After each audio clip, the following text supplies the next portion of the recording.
So today is the grand opening of Transformers 1 to the public. So I hope you are seeing it in theaters right now today or this weekend. Take the family. Let's make this fantastic movie a humongous success and send a message to Hasbro and Paramount.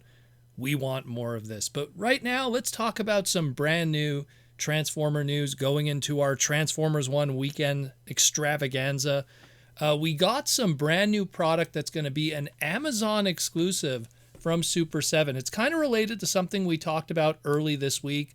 We had a Target employee that had a whole bunch of Transformer Super7 items that were in the warehouse, and there was this mysterious VHS box, UK VHS box shaped Megatron figure, and we kind of speculated about what potentially it could be. And now we have here that even gives more an indication and proof of what this is going to be, in that of a Super 7 deluxe class Transformers figure using the Ultimates of Soundwave. They label it here as, of course, the fully articulated spectacular figure Soundwave. So what this is going to be is a Amazon exclusive $40 retail item that will be shipping out October 2024. And it's pretty much just a stripped down version of the Super 7 Ultimates Wave 4 Soundwave. We talked about this just the beginning of the week, where we saw that Super 7, what they've been doing recently with their Ultimates line across all their brands, is pretty much taking their, we use the example of the Lion-O figure, taking the Lion-O figure from Thundercats and taking away all those extra pieces, the extra heads, the extra hands and accessories, and just including the core figure itself, one accessory, maybe two, and that's it, on a blister card sold in retail at $35. Now that was the Lion-O. The Transformer ones here are going to be $40. Now this Soundwave, obviously, like the Lion-O, the Ultimates version that we got in Wave 4 came with like 3 different heads, a whole bunch of different hands, accessories, the whole slew of it. The comic head, the toy head, the screen accurate head, and all of that in a fancy looking slipcover box for $60. Well, this one here is going to be $40, and it's going to be pretty much the Soundwave core figure and the Laserbeak tape, non-transformable also. And that'll be it. And it'll be packaged in a UK styled, like trimming kind of box. But the box art itself, much like with the Megatron that we talked about earlier this week, takes the art from the early and to mid 90s reissues of the G1 episodes on VHS. And this uses the one from the Evolution Revolution box cover, which is not Beast Machines related. It's the Heavy Metal Wars and Insecticon Syndrome VHS 2-pack kind of thing. And that's that. It says Volume 3 on the cover.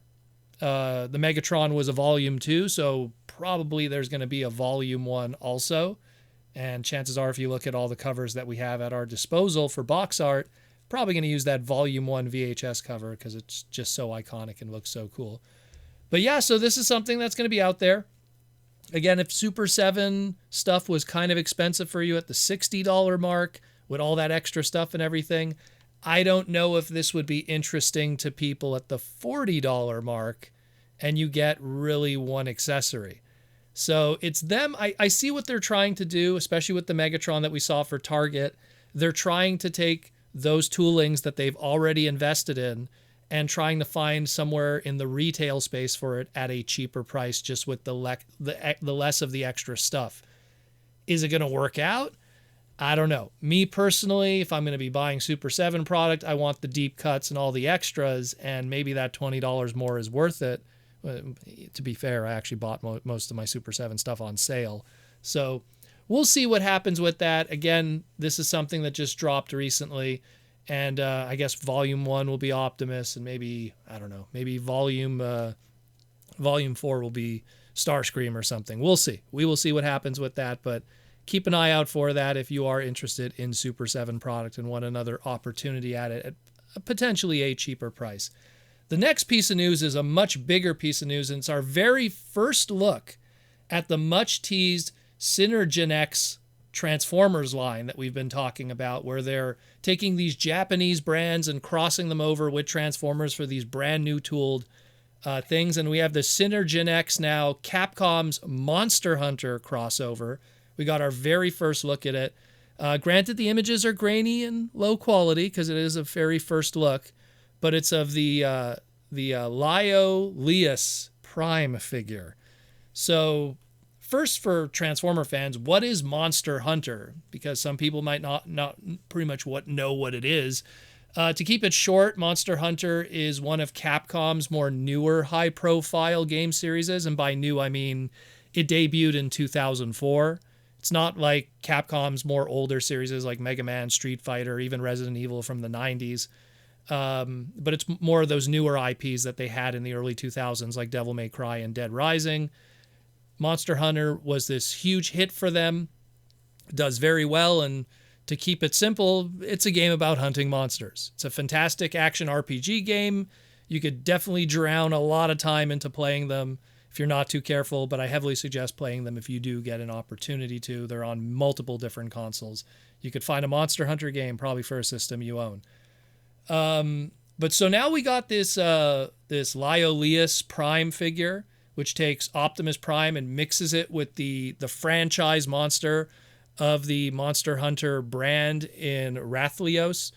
Now, the thing is that Liolaeus in Japan is called Liolaeus, or to phonetic it for Americans, Liolaeus. So they went with the Japanese name for this character and are running with that. Liolaeus is the face of Monster Hunter, the franchise. It's kind of like the most featured monster in every single game. He was featured in the Blink and You Miss It live action movie that happened during 2020, during the Big V. He was in that in the Monster Hunter movie. So they're going to go with the Japanese name because it's a Japanese market product. And we got Liolaeus or Liolaeus Prime, and that is that. And now we have our next, member of the Synergenex line. And I think it's pretty cool. I imagine, it's going to probably be like Voyager scale. And again, this is a character that the monster itself is Transformer size, so it does work out that way. Again, the photos ain't that great, but I'm pretty sure we'll see some brand new in-hand images and nice photos very soon, because this is promised to schedule to debut at the Tokyo Game Show next week, September 26th to the 29th. So stay tuned to that on the Transformer Slag podcast, and we'll keep you educated, entertained, and informed and posted on all of this. Thank you again for listening to the Transformer Slag podcast, and we'll keep you updated. And I'll talk to you in the near future. Tomorrow we have a Transformer Slag podcast Saturday night live stream. Hope to see you then, 8 p.m. Eastern Standard Time.